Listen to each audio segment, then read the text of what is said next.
আসসালামু আলাইকুম। দেখে নেব তেজস্ক্রিয় আইসোটোপের ব্যবহার। আমরা আজকে 4টি তেজস্ক্রিয় আইসোটোপের ব্যবহার দেখব। আক্রান্ত স্থান, সে আক্রান্ত স্থানের ছবি তোলার জন্য আমরা যে তেজস্ক্রিয় আইসোটোপটি ব্যবহার করব সেটা হচ্ছে টেকনিশিয়াম 99। এটির মাধ্যমে আমরা আক্রান্ত স্থানের ছবি তুলতে পারি এবং পরবর্তীতে চিকিৎসার ব্যবস্থা করতে পারি।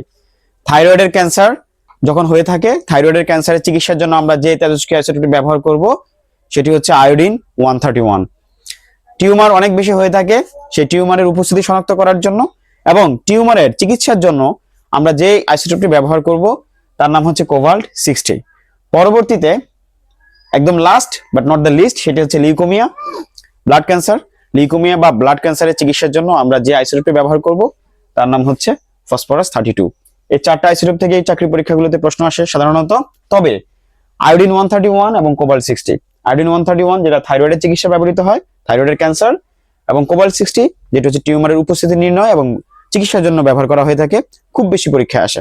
সবার জন্য শুভকামনা।